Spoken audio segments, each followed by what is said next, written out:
Ado, I would like to introduce our lunchtime keynote speaker, Mike Berners-Lee.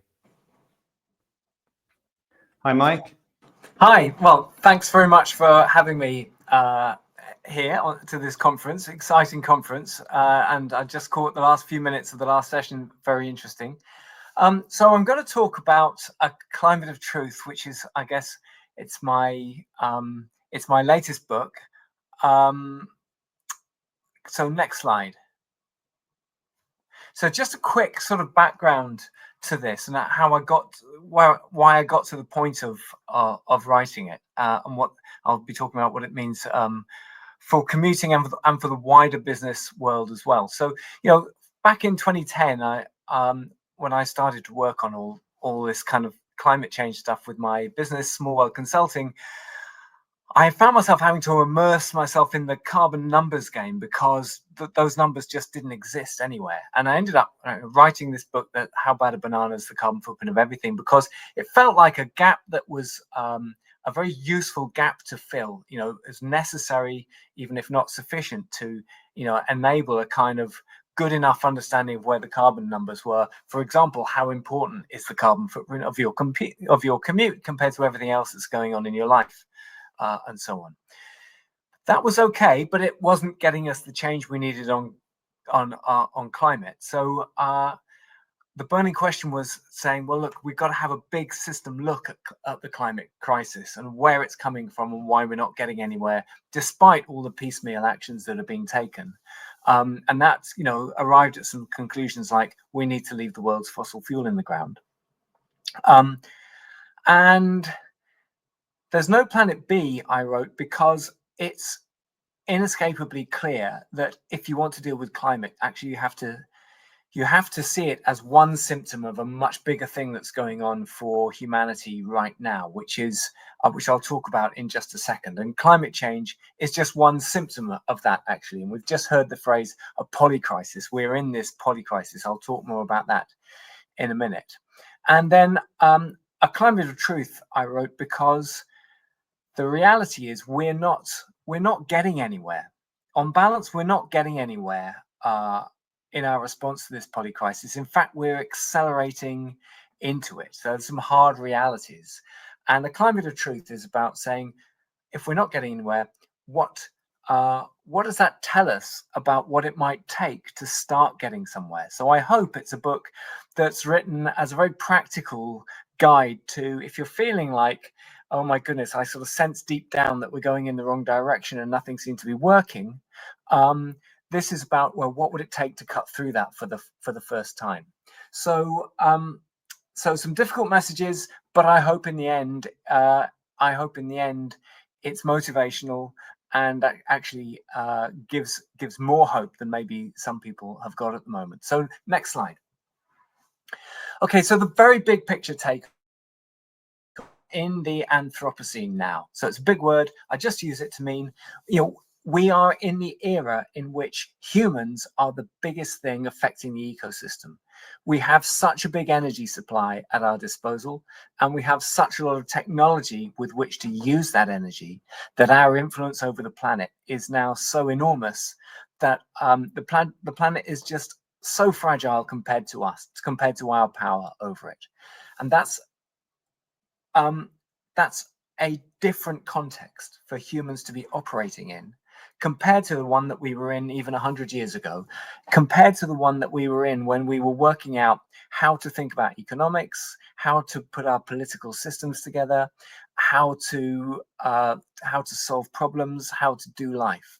So we're in a new context, and the problems that we're facing are resulting from our inability so far to adapt to that new context that we're in. So another way of looking at it is, next slide, to say that we've got an imbalance now. We've got so much energy and technology. We think of ourselves as such a clever species, but now that energy and technology has given us so much power that we need to have a commensurate level of care and wisdom to go with it. We need to be much, much more careful about the way we exercise that power.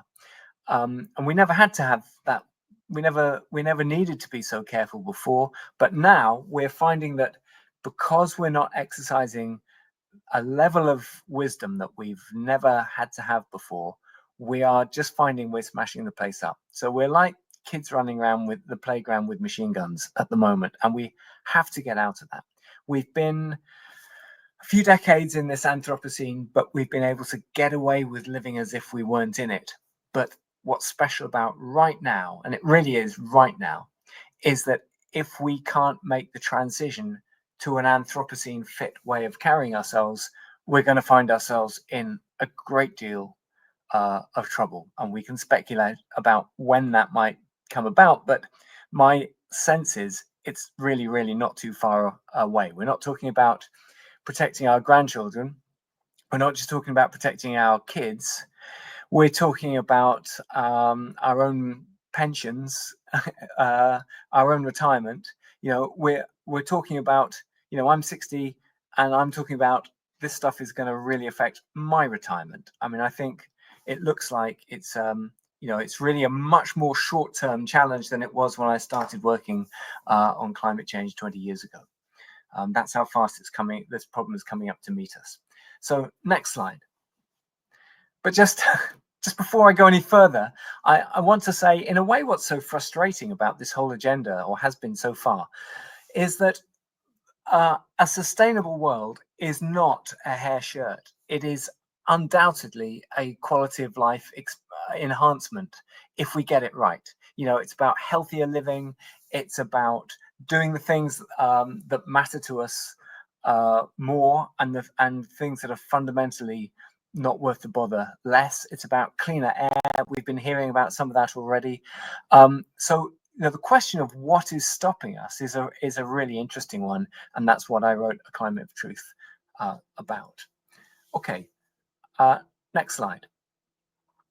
So some quite difficult messages coming up now, and I'm not saying them to be depressing. I'm saying them because, in the words of James Baldwin, the human rights campaigner, not everything that is faced can be changed, but nothing can be changed until it is faced. So it's really important that we face the level of challenge directly in the eye, because when we do that, we downgrade the problem from one that's too hard to look at, too painful to even contemplate, to one that is we can look at, we can talk about, and at that point, we are ready for the first time to start addressing it in the terms that it needs to be addressed. So next slide. Okay, so I just want to talk about the climate element of the polycrisis for a second. So the science that climate change is a big deal, it's man-made, and we need to do something about it at the global level, has been crystal clear now to the scientific community as a consensus for at least 30 years. Actually, the fossil fuel industry has been modeling this for at least 60 years. But we've had these 30 years now of big international conferences, the climate COPs. So let's have a look at how effective they've been. Next slide. All right, so there's a graph in the middle there of global emissions from fossil fuel use up to 2024, for the 60 years up to 2024. And I've drawn a marker in there to look at COP1. So the black line represents total fossil emissions from fossil fuel use. And you can see that it's just going up and up and up. And to be clear, the height of that line represents the rate at which we're putting CO2 into the atmosphere. So the height of that line represents the speed at which we're making the climate worse. So in other words, we are accelerating into the problem. And you can't see any evidence from that curve that those COPs have done anything whatsoever to even reduce the rate of acceleration into the problem. So something's really, really not working.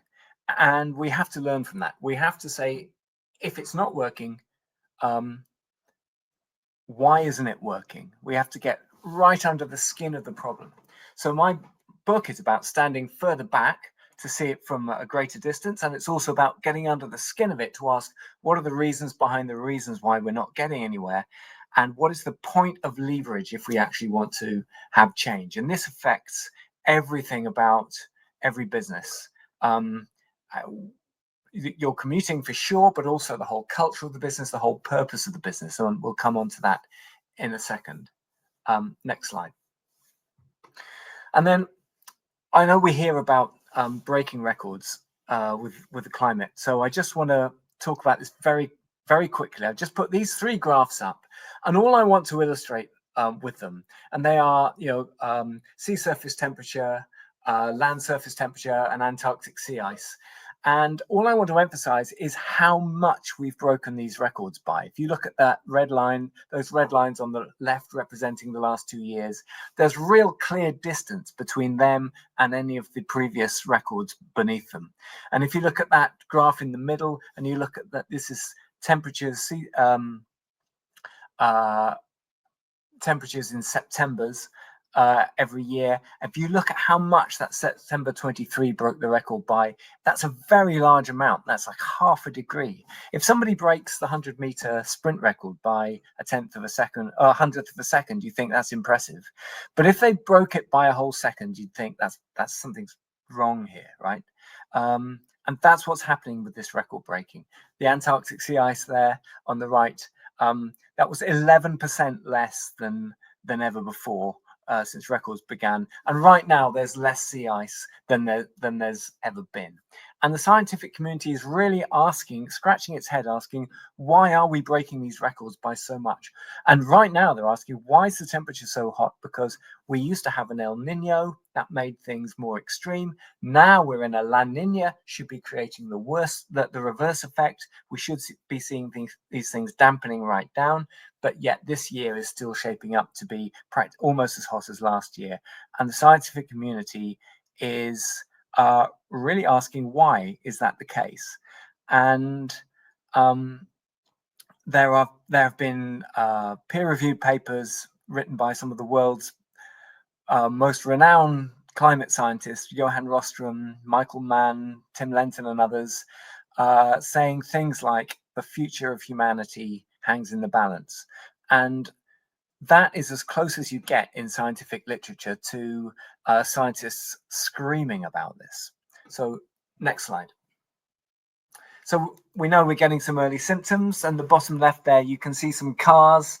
Serves them right for not cycling, maybe you could say. But we hear about these symptoms, but what we don't hear as much about, this is what the scientific community now is getting increasingly worried about, really worried about, is, next slide, the notion of cascading tipping points. So in the top there, you've got the top image is puddles left by methane exploding out of melting permafrost in Siberia. That creates more warming, which makes the forest dry out, which creates more fires, which creates more warming, which makes the ice melt, which makes the sun absorb more of the Earth's heat, which creates more warming. And there are some other effects as well. And the question is, are these things starting to reinforce each other to the point at which it doesn't matter what humans do, we have now triggered the kind of change that we can't get out of? And if that's the case, that really is properly catastrophic for humanity. It might not mean total extinction, but it is taking us away from the safe environment that we've been in for the last, however many thousands of years, that have allowed us to create the society that we've got. And it would be very, very uncomfortable for the whole of our species if that were to happen. Next slide. And I said that climate was just one symptom of what's going on. And I haven't got time on this talk to talk about all those different symptoms. I'll just touch on some of them. But I do want to emphasize a little bit the plastic dimension of it as one type of pollution that we're doing, because it's such a clear example of our carelessness. And also because actually in of itself, it's much more worrying than I'd realized until relatively recently. So there are 10 billion tons of plastic have been produced in the world ever. And about 6 billion tons of that are still in existence. And within those plastics, there are about 16,000 chemicals that are used to give them the qualities that we require of them. And about half of those have been tested for human health concerns. And about half of those, that's 4,000, have been found to be of concern to human health. In particular, disrupting our endocrine system. So in other words, disrupting our hormone management. And that is having a severe effect on our fertility. So there are people getting really worried now about future of fertility rates, not just for our species, but other species as well. And also it's giving rise to certain types of cancer as well. On top of all that, there's the question of microplastics that are getting into everything you can think of, every corner of the ecosystem. Actually, they're in practically every organ of every person on this call right now. They're in the brains of unborn babies, they're in placentas, they are everywhere. And we have no idea how to get rid of them ever, because the level of permanence is even greater than the level of permanence of carbon dioxide in the atmosphere. Next slide. And the final thing I want to say about plastic is that this is the growth curve of it. And the area under the curve represents how much of it we've produced. And it's also proportional to how much of it there is in the world, and it's pretty well proportional to how much of it there is in each of our bodies as well, actually. So when I was born in 1964, there was practically none compared to what there is now. My kids were exposed to a lot more of it as they grew up, and their kids will be exposed to a lot more again. And the growth rate here is about 4 or 5% per year. That's much, much higher than the growth rate on fossil fuel has ever been. So we're going to be hearing a lot more about plastics in the years ahead. So that's, I just put that up as one other feature of the polycrisis. Next slide. So here it is, the polycrisis we're accelerating into, and here are some of the key dimensions of it. There's climate. Related to that, there's an energy transition we need. There's a rising population, which is just creating more and more pressure. Actually, I've got some good news on that, which I'll talk to in just a second.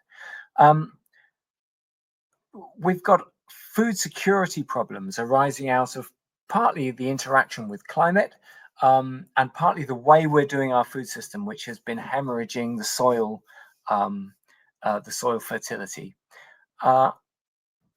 And then we are also hemorrhaging our biodiversity, and that is just as serious as climate in its own right, and it's starting to affect our food security as well.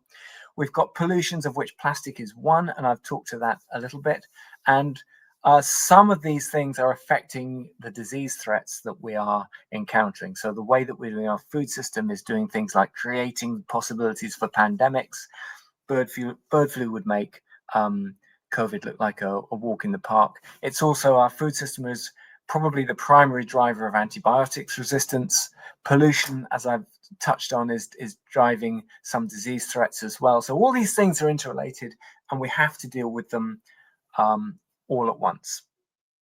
Okay, this is what I describe this as the outer layer of a polycrisis that actually goes deeper than this. And I've actually got some really good news about it coming up. But before I move on to that, I just want to do just a quick test of what you think. So we're going to do a questionnaire now. So do you think, and we've got this on Slido, I think, do you think the system, if we switch to Slido, yeah, great. Okay, so here's a question for you to vote on. Is the situation roughly as serious as I've described it? Or have I fundamentally exaggerated the seriousness? Or is the situation more serious than I've described? Okay, let's just give it a few seconds. I should say while you vote that I think it's really important not to exaggerate the seriousness, neither to underestimate it. I think it's really important to try and give the best view of reality as we see it that we can possibly get. So in a moment, we should get some results.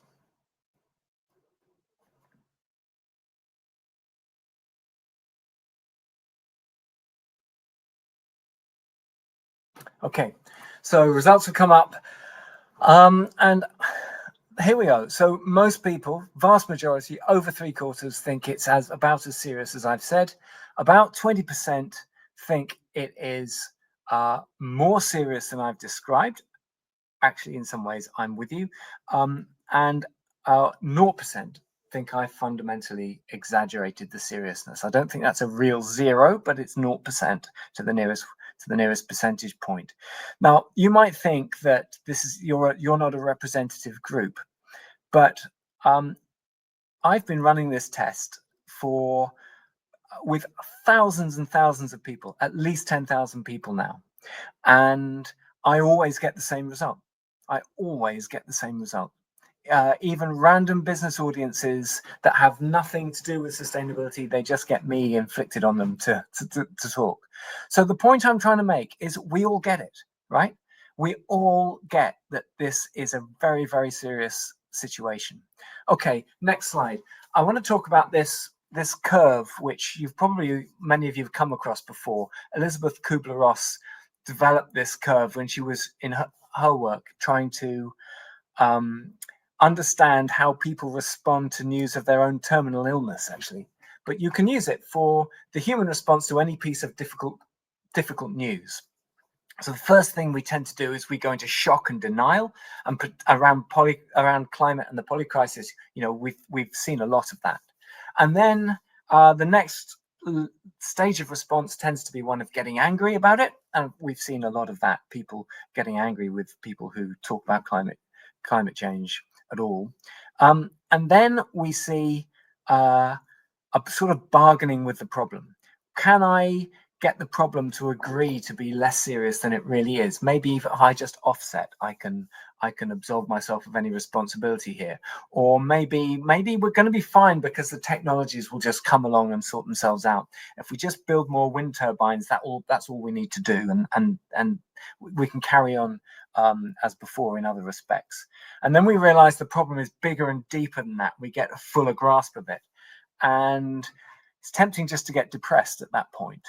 If you're feeling that way, what I would say is take heart, because it's a step on the way to acceptance. And it's when we accept the problem as it actually is, in all its depth and complexity, that we are for the first time able to start dealing with it on the terms that it needs to be dealt with. We're actually for the first time able to start solving it.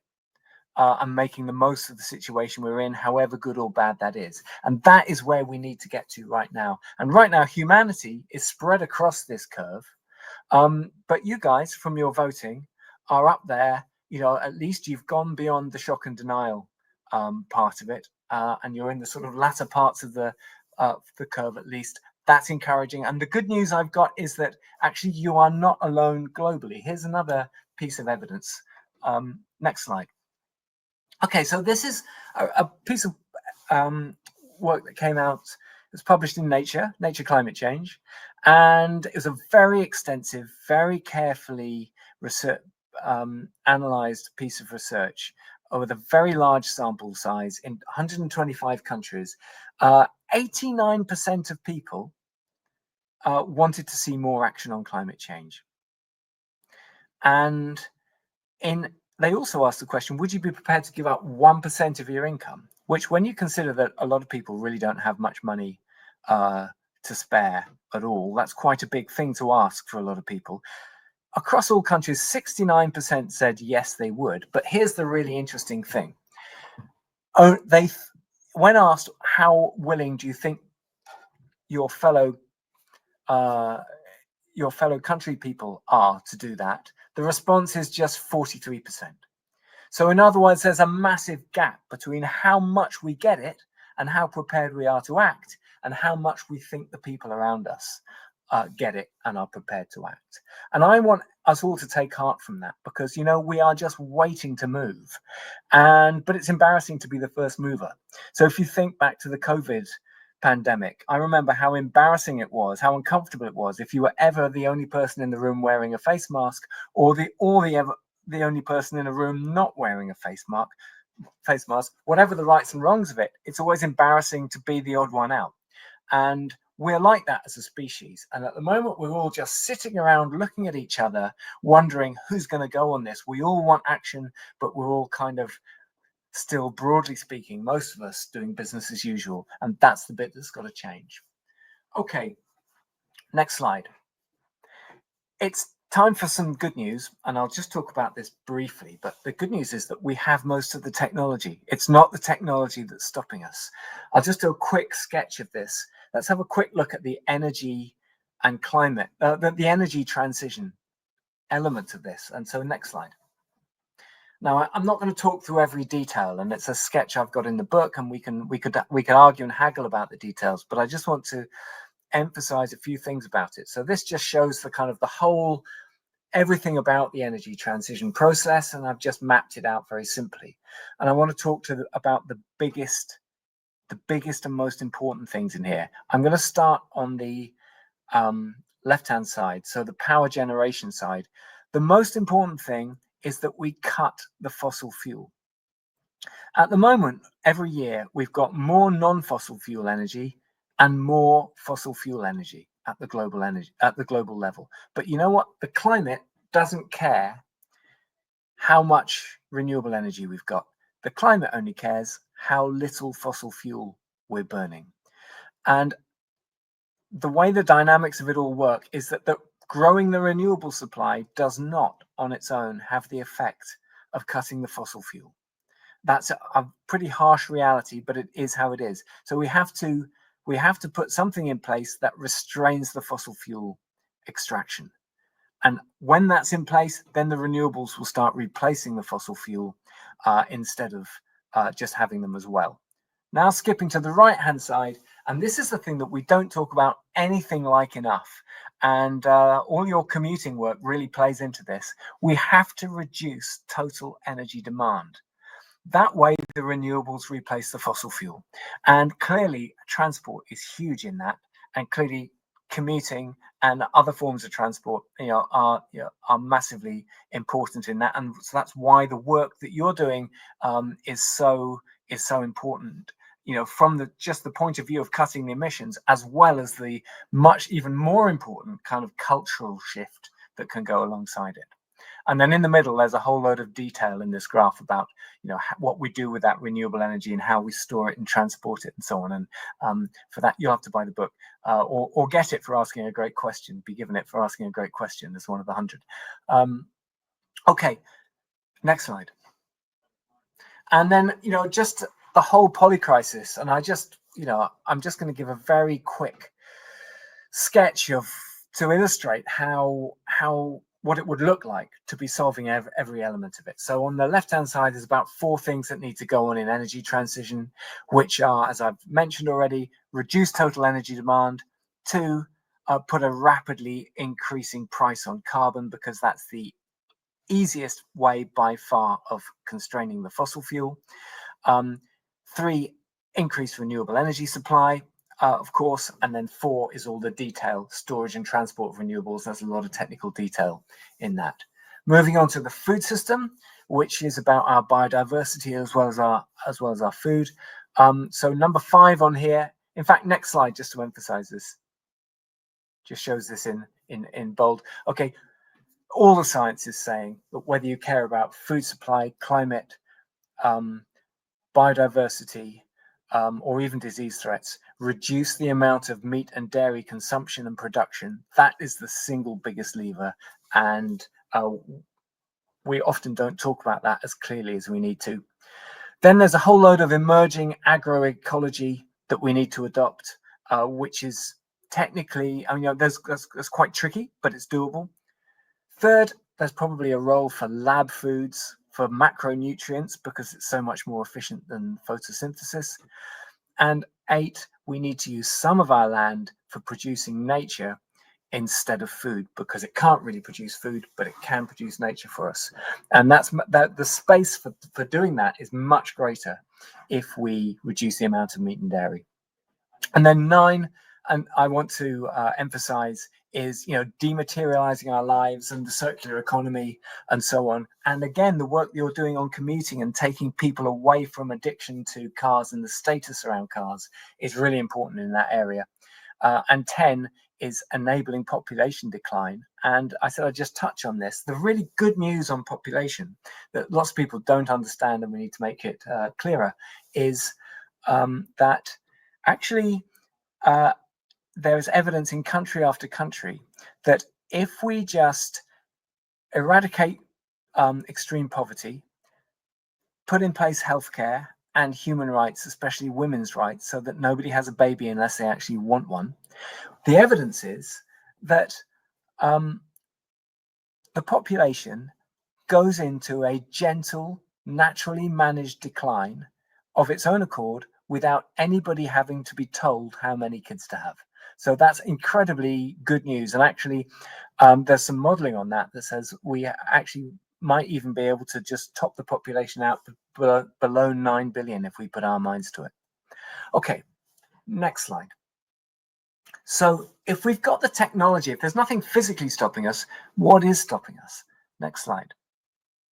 So that takes us into the middle layer of this polycrisis, into questions of politics. You know, we've been having a post-truth experiment on both sides of the Atlantic and elsewhere, and it is absolute poison. It totally and utterly disables our response to the polycrisis, and we have to get away from it. And it's a good part of why I wrote this book. Media. The media is not giving us a sense of the reality that we're in, that we need. Some of it because it's very deliberately, it's owned by nefarious billionaires that are swinging elections for their own personal gain in both traditional and social media. And some of it's just because it's not saying it like it is properly. So we all voted that we're in a polycrisis just now. And but if you turn on Radio 4 or Radio 3 or Radio 2 or Radio 1 in the morning, you just will not pick up a sense that this is the situation we're in. They're not giving us that cultural message that this affects everything we do. And politics, media, and business are kind of working in they're like a trinity. They reinforce each other. This agenda has to affect everything about every business, and I'll zoom in on that at the end of this talk. Inequality, it was nice to hear that touched on earlier in this conference, is hugely important in this whole response to the polycrisis, which I've written up here. It's actually a meta crisis. It goes deeper than just a collection of symptoms. Economics and growth is really important. I'm not anti-GDP growth per se. It's just that it's the wrong metric. You can grow GDP, for example, by getting rid of all public transport, making everyone have to have a big car, persuading everyone that their lives don't mean anything unless they have a big fancy car, and making them work harder to earn more money to go and afford that car, maybe working in advertising, helping to persuade other people that they need to have cars like that as well. And if you do that, GDP goes up and the quality of life goes down, as does the quality of the environment. So it's just but on the other hand, you could have GDP go up in some healthy ways. So, you know, it's not about whether GDP is good or bad. It's about choosing what we grow and what we don't grow in a much more sophisticated way. It's about getting the law helping us to create you know, a world that's good for people and planet, and an Anthropocene fit response. And I could talk about that, but for speed, I'll move on. It's about a new relationship with technology, and it's about changing the ways that we think, especially with our young people, but with ourselves as well, which takes me on to what I think is the core of this meta crisis. So next slide. You know, just on politics, media, and business, these three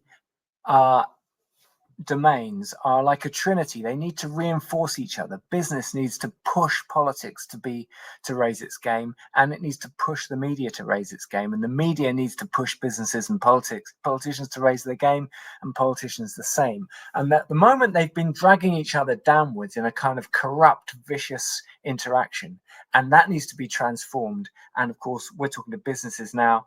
You know, there's a role for everyone on this call in that. Next slide. So back to this grief transition curve, one of the interesting questions is that there's less denial about the physics of climate change now, but there's much more denial of how deep our response needs to get, how far under the surface of how we do life we need to go. And I think my message to everyone on this call is to say we need to accept it needs to go pretty deep. And the way we sort out commuting and the messages that sends can really help with all of that. Next slide. Okay, so now on to the question to try and get a bit more practical. What can any of us do? Next slide. And the way to frame that question is to ask, how can we help to create the conditions under which humanity can undergo the systemic change it so urgently needs? So that's much more than just how can we cut a few thousand tons of carbon through commuting. It's how can we, in doing that, how can we send messages about how businesses operate, how society needs to run, and so on. Okay, next slide. And so right into the core of this, thinking and values are going to be critical. There are things we need to develop and can develop. Next slide. So first up, ways we need to learn how to get better at thinking in the Anthropocene. And I would encourage everybody here to take this into their businesses and the way their businesses operate. So from the top, I'm going to go around this anti-clockwise, actually. First, we need to get much better at big picture thinking of the whole plight of humanity right now, standing further back from the problem. Secondly, we need to join up every element of this polycrisis. We tend to think in silos, and that's no good in the Anthropocene. Thirdly, critical thinking. We've got to get much, much sharper at distinguishing fact from fiction, working out, having a well-founded basis for doing that. And there's a lot of that in my book about that. Fourthly, we need to get better at self-reflection, because this agenda, we have an emotional reaction to it. And it's important that we understand that, so that we're able not to be totally driven by it, but to be able to consciously decide what's making us believe the things that we believe, so that our rational analysis can play the part that it needs to play if we're going to find a way through all of this. Fifthly, and I think commuting has a role to play in this. We need to get better at appreciating small local things in the here and now. And, a great cycle ride to work is part of that, or a walk along the canal. Not everyone has a beautiful environment that they can use to go to work in, but maybe it's just the car share that's a lovely social experience or something. I think it's the quality of the experience is something we need to tune into, so that we don't have to just fly to the Caribbean in order to feel that our lives are worthwhile. Sixthly, future thinking. We need to get better at imagining how bad a poor future is going to be if we carry on with business as usual, because it is nasty and we're heading for it at high speed at the moment. And secondly, we need to get much better at imagining this better future that we can have. We haven't got a strong enough image of that in our minds at the moment. And that's one of the things that's disabling us from the change.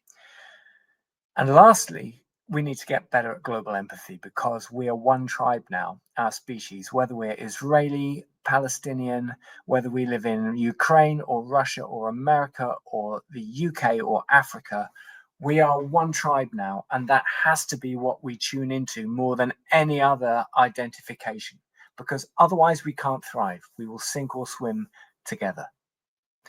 Next slide. Okay, we need to get better. Basic values, we need to get better at respecting all people. So that's why it's so good to have inequality having been raised in a few minutes before this talk as well. We obviously need to get better at respecting the environment, and we need to get much more passionate about the truth, because we can't get by here in the Anthropocene without a greater respect for it. If I look at all the bad decisions around climate, they all have dishonesty at their heart, and we're having a post-truth experiment at the moment that we've got to get beyond. I'm just going to talk very quickly about this. Next slide. It's really what my book focuses on, but it's not the focus of this talk so strongly. But next slide. It's so easy to be deceitful. So how do we get beyond a deceitful environment? What I would say is this: when one person, if a politician misleads us on one topic, we need to treat it as abuse because it throws such a spanner into the decision-making process. And it tells us we can't trust them on the topic or on anything because they don't care about truth. And it also tells us we can't trust their colleagues who've stood by in the knowledge that they've been deceitful. And it tells us that forever. And this applies to politicians, it applies to our media, and it applies to businesses and our colleagues within businesses as well. We have to apply this criteria and be passionate about it to raise the standard of honesty. Otherwise, we can't get anywhere on climate or sustainability or inequality or any of the other things that we might care about. Next slide. So we need to ask these questions very seriously of our politicians. Sometimes you might have to vote for the least unfit, but it's really important to be discerning. Next slide. One of the most practical things that all of us can do is to ask extremely careful questions about what our media is and what we're absorbing. Who owns it? Is it a nefarious billionaire? What's its track record? And there's a lot of mainstream, widely respected media in here that doesn't pass these tests, and there's some more fringe stuff that I think does. And I think it's one of the most important things we can do is to be more selective on our media. Next slide. In terms of businesses, we've all got to make sure we're part of a business that is helping to create a better world, and we're buying for businesses that are helping to create a better world. So you might ask yourselves, where do these businesses sit, the ones I've put up on the screen, and where would my business sit if I was on this screen? Okay, final slide now. I just want to finish on some key messages for businesses. And the first one is, and in all our work at Small World, we ask businesses this question. If you look at your fundamental business model, would a transition to a sustainable economy represent a threat or an opportunity for your business? Because if the answer is it's a threat, then the challenge is the most important thing for you to do is to change the business model until such time as a global transition towards sustainability would become an opportunity for you. Otherwise, anything you say and do around sustainability will be conflicted. So that's critically important. Next up, your narrative is really important. We need to change the narrative around climate. Everybody on this call gets it that we're in a polycrisis. But when you turn on the radio in the morning, you don't get that message. And we need a positive but realistic narrative, and we need to put it much more front and center. Next up, honesty. I just urge you all to be so careful to avoid greenwash. It is so much more important to be honest and realistic than to try to look perfect. And actually the public increasingly respects that and is yearning for it. Fourth on the list, engage everybody, staff, customers, suppliers, industry, and government. Try and reach this out as far as you can get it to make your ripple effect go as wide as you possibly can. And staff engagement is critical because in order to get the integration of your response to the polycrisis into everything you say, think, and do as a business.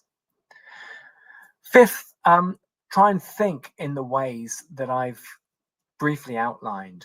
Try and get better at standing back to see the bigger picture, joining it all up, empathizing with people from all over the world. Imagine the future, good futures and bad futures, and push for the good futures. Try and reflect on where you are and the challenges that you face so you're conscious about it. And finally, have courage. I think it's a time when we've really got to have courage because otherwise we're going to have such a bad experience. We need a global cultural tipping point, and we've all got to stand up for it now.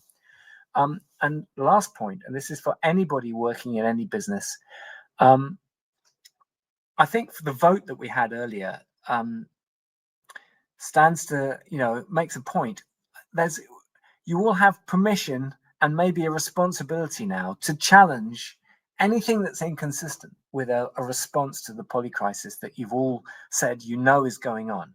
That takes a bit of courage, but take heart from the fact that everyone else in the room is probably thinking the same and will be pleased that you've done it. So that's my end of my message, which is thank you very much for listening. Mike, that was absolutely fantastic. Thank you. I think I've been through every stage of the curve in the last 40 minutes. And it'll be interesting to hear what others feel too. So we've got another poll. Again, just respond using Slido in terms of how you feel having just spent the last 40 minutes with Mike. So if you want to just spend some time voting on that now. In the meantime, do get your questions on Slido as well. As a reminder, we are giving away 100 of Mike's books to those that ask the best questions. But if you focus in the first instance on the poll, that'd be fantastic. Mike, you can have a breather before we kick into the questions. Thank you.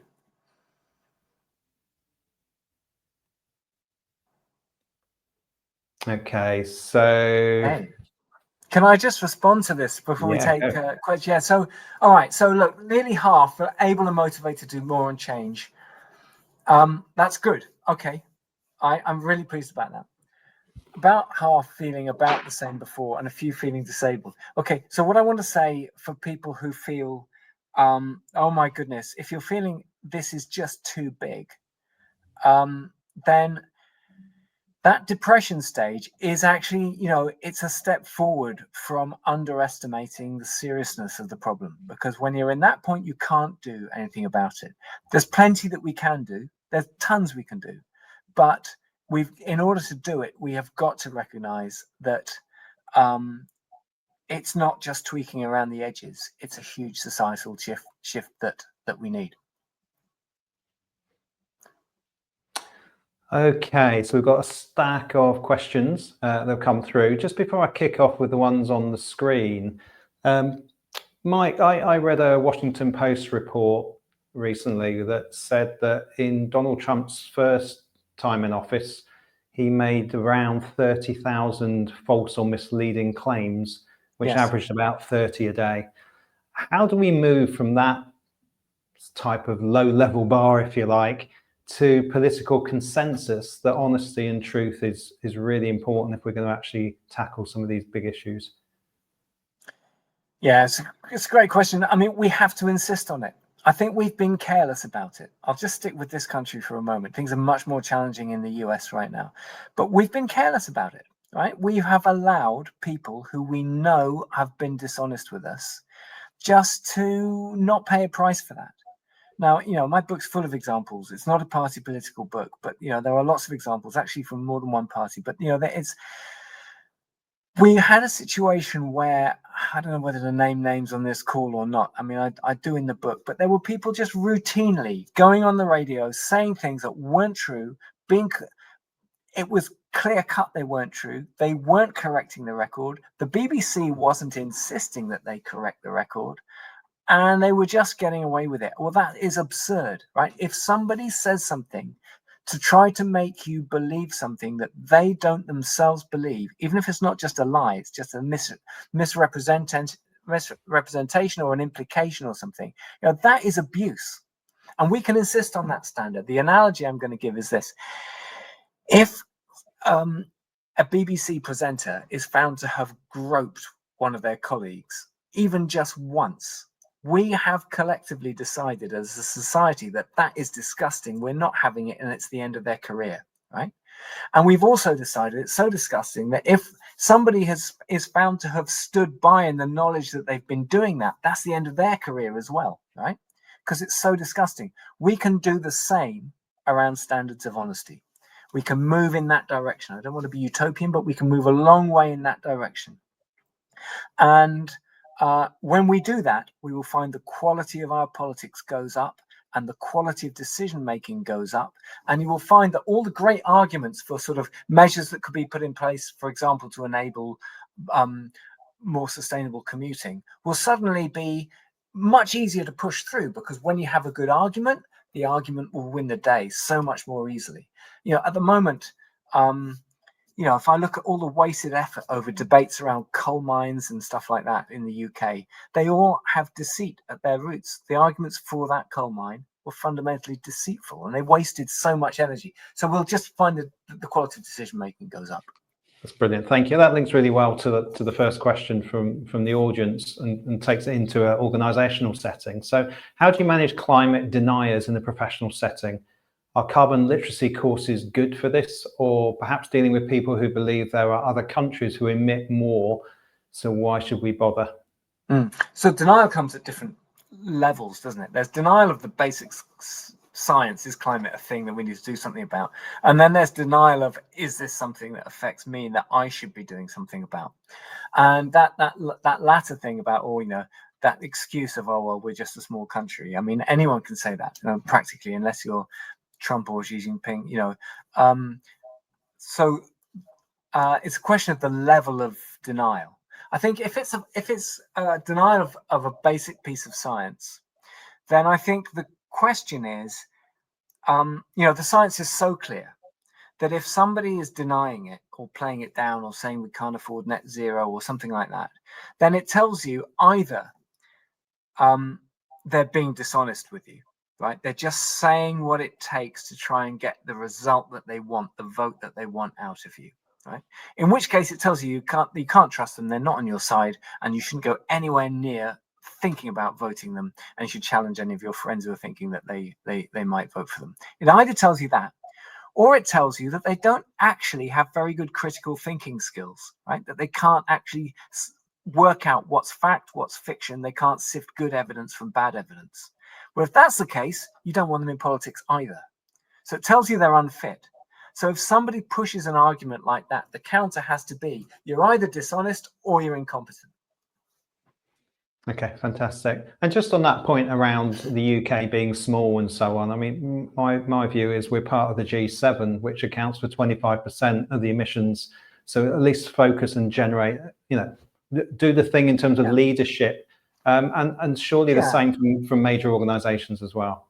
Yeah, and small organizations, actually. We're all big enough to be exemplars, right? If you're a small organization, it might be, I don't know how big or small the businesses are on this call, but, supposing you've got 5 people in your organization and you find a really great way of doing commuting that just works for everybody and everybody's quality of life goes up and we find something inspirational to do. A larger business can look at you and say, have you seen what they're doing? We could do that too, couldn't we? Right? And then everybody starts looking, right? So yeah, if you find something that really works from all angles, then it has fantastic exemplar potential, whatever your size. And the UK is definitely at least in that position. Okay.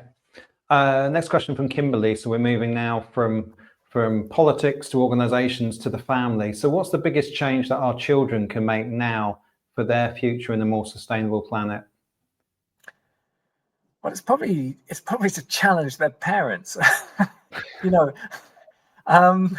There's so much they can, and their schools. I think the thing about kids that they can be so good at is they come at the world with fresh eyes. And if you look at my generation, I'm 60 now. I've grown up with so much cognitive conflict. Right? Everything about society is saying live one way and do business one way, and this is how the world works. And the evidence is saying, well, hang on a minute, that's not a good way of doing it, right? And I turn on Radio 4 in the morning, maybe, or something else, and I get this message of just carry on. I see the adverts, and the kids come at this with fresh eyes. That's sometimes much more able to say, hang on a sec, this doesn't add up. The emperor's not wearing any clothes, are they? And we can support our kids, by the way, in doing that by helping them with critical thinking. Like, you could do a lot worse than sitting down with your kids in front of a few adverts on the telly, say, and asking them, what is this advert trying to make you think and want? And what techniques is it using to try and make you think and want those things?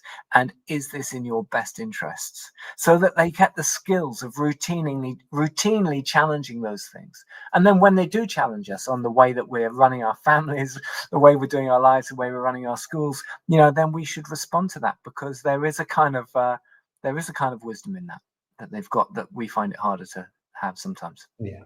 Okay, thank you. I certainly find that for my own kids. Elizabeth Evans has asked the question, and I've heard this a number of times in my day job, from sustainability professionals. It does feel like the more you learn, the more stressful it can become and the harder it is to remain hopeful. What advice do you have for sustainability professionals to remain hopeful for the long term? Yeah. Okay. And this is such a good question, because I put some difficult messages up today, and you'll get them, and we can't not stare them in the face. So how do we what do we do? Well, what I would say is this: we have to enjoy ourselves, right? There's no point saving a world that's no fun to live in. We have to come up for air. We have to enjoy the moment we're in. Whatever. We have to take heart from the fact that every step in the right direction is however good or bad things are, is makes things better. I think it's unproven that we can't get out of this. It's unproven that we can't wake up in a very big way and have a big tipping point. It's very hard to see social tipping points coming. You can't tell when you're close to one. A few years ago, I thought we were right on the edge of it with Extinction Rebellion on the streets in 2019. I thought things were really, really moving. It didn't quite get there, but we might be there right now, at a tipping point that might be just about to work. So, and when it does happen, it really doesn't matter how good or bad the situation is. It will feel brilliant to be part of a movement that is actually, for the first time, doing the right thing. I think our whole species, we talk about mental health problems, I think our whole species will feel a weight coming off its shoulders as it starts to actually get on the case with this stuff. It will feel brilliant. And we can have that. I think I'm not saying we definitely will get to that point, but we might. And if we all push hard, we increase the chances. And what I would say about well-being is that it feels good to be trying to do the right thing. I think for all of us, the extent to which we personally believe we are doing the right things to help create those conditions, then I think that's the best way of managing our own well-being. Thank you. Good question from Lucas. I've been feeling far less engaged with the most recent COPs. I think you've given a good reason why that should be the case. Do you think it's time for a new model of collaboration talks? And what do you think this should look like? Well, the COPs haven't got anywhere. I mean, that's just the reality. If anyone wants to see a really fantastic illustration of why not, see if you can get yourself down to see the Kyoto play in London. That's the play of the story of COP3 and how it was subverted by fossil fuel interests. And exactly that same process is going on right now. It's really visceral. So the COPs aren't working. And the best thing maybe that came out of COP29 was a much more widespread understanding that they're not working. And why not? Why aren't they working? They have been corrupted by very sophisticated, very well-funded, deeply cynical fossil fuel interest. So if you want a process that's going to work, you've got to get the vested interests of fossil fuel pushed back down and in their place. I mean, and without that, we're not going to get anywhere. Why haven't we got a carbon price? Anyone who thinks about this properly will tell you a carbon price is the mechanism for leaving the fossil fuel in the ground. The reason we haven't got one is that it will work. And the fossil fuel industry is currently allowing the policymakers to say or do anything they like, as long as it won't succeed in restricting the rate at which fossil fuel comes out of the ground and gets burned. So we've got to get through that. Okay. Thank you. Next question from Andrew. Thanks for joining us, Andrew. I think Andrew's at the bottom of the curve. The situation is dire, and yet people are quite clear that they should be able to live as they like, consume as they like, travel as they like, etc. How do we turn this around? Well, all sorts of ways. We've got to challenge it, right? And we do need to send out the ripple effect. So I talked about choosing our media. Our media is sending us in the wrong direction, right? It's telling us to carry on as normal, most of the mainstream media. Well, we can challenge our friends. You've got friends who are reading newspapers that are owned by nefarious billionaires. Well, switch. You could do that. Have a challenging conversation with them, even in your family. I know it's a bit awkward, but we've got to get the change, right? And something very simple all of us can do.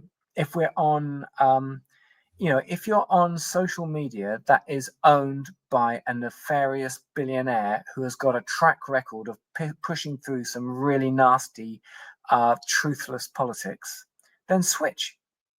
I will give one specific example. If you're on X, you could switch to Blue Sky and you will find a far more refreshing quality of discussion, and you will be out of the nefarious influence of Elon Musk's algorithms. Yeah, it's interesting. Yeah, it's interesting because we saw on one of the earlier sessions a big percentage of people who think personally they should travel and commute sustainably. And yet an even bigger percentage, much bigger percentage, who thought people should have the choice to travel in any way they want, however unsustainable that might be. So it is that I might do something about it, but freedom's more important, to do what I like. Yeah, so let's talk about freedom quickly, because this freedom and choice narrative that gets pushed around sometimes ends up being anything but freedom and choice, right? If you're locked into a world where you're being told, you're being persuaded that your life isn't worth anything and you're not a valuable person unless you've got yourself a big, fat, smart, snazzy car, and that means you're working harder in a job that you don't really believe in and doesn't really mean anything to you. Maybe you're working in advertising, even persuading other people they need cars like that. That's not freedom, right? That's actually enslavement. Right, so there is a if you want a real liberation agenda, it's about liberating people from feeling chained to some very unsustainable, very unhealthy constraints that they're only feeling obliged to go along with because those messages are hitting them so hard through the advertising industry and pushing through the media, and it's just washing into us. We have to change that culture, and it's actually a very liberating agenda. So if we want people to have real choice, we need to make that case. Yeah. Fantastic. Okay, Josh, do you think climate change is bad branding? People tend to assume that change is inevitable, which softens the impact in people's minds. Do we need to rebrand the issue? Yeah, I mean, I've probably used the word climate change, the phrase climate change. I mean, it's climate breakdown, it's a climate emergency, it's a climate crisis. I mean, it's all those things. And I possibly in this last talk, maybe I've used climate change too much. It is bad branding, and I think us as scientists. I mean, on Tuesday I was down and protesting outside Parliament with a load of scientists, trying to get more science into politics, right? But I think as a scientific community, we're supposed to follow the evidence, right? And the evidence is telling us that presenting the scientific evidence ever more carefully is not sufficient to get the change. So as scientists, we've got to get better at our narrative. And that's part of it is, even the phrase climate change is it's climate emergency, climate breakdown. That's what it is, for sure. Yeah, and that kind of links to the next question. How do you balance showing the factual reality of the climate crisis without making people have an existential crisis and simply ignore it? Thank you, Eleanor, for that one. Yeah. Well, I'm just reflecting myself on the results of the poll that came through at the end. So it's about half people feeling more motivated, but about half just the same. And I'm guessing that in that half, there's a good chunk of people going, a mixture of sort of gulp. Oh crumbs! This is big and depressing, and that pushes me down to feeling crumbs. I've really got to stand up to this. This means me right now, and those two kind of counterbalancing each other.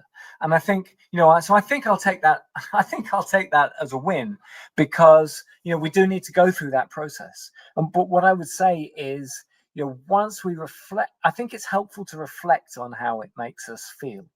Because when we do that, we come to terms with it and it becomes faceable. And then we become able to roll our sleeves up and say, right, this is a big agenda. It means more than just picking around the edges. I've really got to roll up my sleeves and go into the work. I've got to take this properly and seriously into the workplace. And I've got to challenge things that aren't right around me. And that's everywhere, right? And, none of us are perfect. It's not about beating ourselves up. You could beat me up about all sorts of elements of my lifestyle. I try to do better all the time, but I try not to beat myself up either. I know I'm not going to be perfect. I do try and move forward. And that's what we've got to do in our businesses. We've got to not let ourselves off the hook, and we've got to properly take this on in a more serious and deeper way than we've been doing so far. Thank you. Nancy asked, I think many people often feel priced out of using more sustainable options, especially given the cost of living. for how much longer do you expect this to be the case? I mean, Okay. I would obviously chip in from what we do and say, well, actually, commuting can be cheaper if you're and sustainable at the same time. Yeah, that's absolutely right. I mean, I think sustainability is for people on any budget, right? So it's true that if you have the money to put in heat pumps and solar panels and all the rest of it, then that's great, and it's one of the best ways you can spend your spare cash. But if you don't, then there might be some practical steps you can take. But you're probably somebody who, the biggest impacts are coming from the people who do have the spare cash. So you should, if you're really up against it, you don't have much money, you shouldn't be probably worrying about your impact so much, right? This needs to be modeled by people who do have money.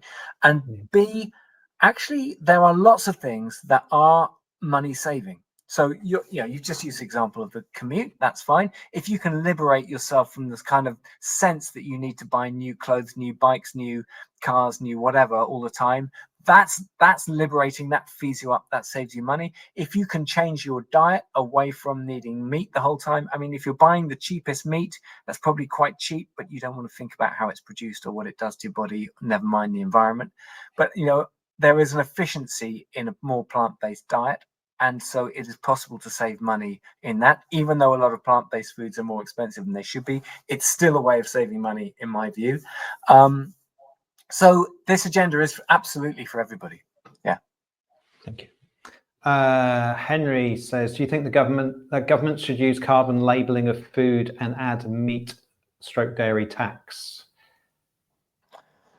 Well, I would be for a proper taxation system that does a much better job of taxing impacts and using the revenue stream from that to support everybody so that nobody's left in poverty as a result, or nobody's impoverished by it. That's the first thing to say. It's there's no way that this needs to be done in a way that adversely affects poorer families. Absolutely the opposite. And secondly, that revenue stream can fund all the great agriculture and great technologies that we need. So yes, I would be in favor of doing something like that. In terms of labeling is a pretty complex issue. I mean, I think there's straight talking is needed, right? Within the food and farming industry, even, there's a lot of dodging around the issues over some, I'll just repeat this. The science is incredibly clear. We need to reduce the meat and dairy in our diet by a long way, and that will be good for the planet, good for the economy, actually, good for our land use, good for biodiversity, good for climate, good for everything you can think of. It's so much fundamentally more efficient to grow plants and eat them directly than it is to put the plants through animals, that somewhere stands to get richer as a result of this. Whether it's the farmer, the end consumer, the supermarket, the government, somebody stands to get richer as a result. It's an economic opportunity. However it's shared out is a more complex question. But that's just we dodge this simple reality, and we just need to be very, very clear about it. Brilliant. We are certainly moving around with these questions, Mike. To what extent do you think that AI is a challenge to addressing the polycrisis? For example, energy demand, downgrading of critical thinking skills and respect for the truth. And that's from Louise. Yes. I'm afraid I think that on balance, AI is not helping us. It is true to say that AI can be used for some really good things. It is true to say that AI can help us to crack some really difficult technical problems on how to do food better, how to manage our land better. It has got some great applications. We can do more efficient transport using AI. It has some brilliant applications. It can help us discern the truth better. However, it is also true to say that it can help disguise the truth, and it can be used for nefarious means. And unfortunately, that is easier than the good applications. And what we don't yet have is the means to make sure that AI is only used for good purposes. So at the moment, we see film footage of what's going on in Gaza or Ukraine or whatever, and it still constitutes evidence of what's happening out there. But the trouble is that, for example, we're not long. That's not going to remain the case for long. We're going to have AI creating video footage without human intervention of stuff that could be anything. And it's going to be much harder to discern which bits we can trust and which bits we can't. So I'm afraid AI is a net threat, and its carbon footprint. People say, oh, well, its carbon footprint doesn't matter because of all the good things you can use it for. Actually, the trouble is that because it will be used for a mixture of good and bad things, its carbon footprint is a net negative, I'm afraid. That's okay. I'm guessing we must be coming close to the end, because the next question is from Sheila. Mike, what gives you most hope? What gives me most hope is that a few things. Firstly, we talk about ourselves as a species that is sometimes we say we've been using bad narratives about ourselves, as if we're fundamentally selfish. All humanity's only got anywhere by harnessing its own individualistic greed. We're not like that. The evidence from neuroscience is that we're capable of being much more collaborative than that, really caring, empathetic species, right? We're capable of really tuning into caring about each other and acting in the collective interest. And we just need to do that process of tuning in through our own deliberate effort. The evidence is we are capable of it. So what gives me hope is, and the other thing that gives me hope is that the social tipping point that we so badly need might not be far away. It's very hard to tell how close it is. And Trump, for example, looks like a total disaster, but he gives us something to react against. He gives us the mechanism by which we learn the lesson. Oh, this truth thing, for example, it really matters. When somebody doesn't care about other people and is looking after their own self-interest and says things that aren't true, this is the effect it has. So we need to not have it. So it gives us something to wake up to, and we've got to do that waking up. What gives me hope is that it's very hard to predict these things. I don't know whether we're going to end up in a very bad place or not, but it's quite possible that we don't have to. And it can feel hopeless, but not be hopeless. So that's what I would say to everyone who's feeling down about this. Is just push hard. You never know. At the very worst, yeah. Fantastic. I think that's all the questions. So I'd just like to say a massive thank you on behalf of the hundreds of people watching. Fascinating insights, Mike. And yeah, I think we all can come from this with some degree of hope. So thank you very much.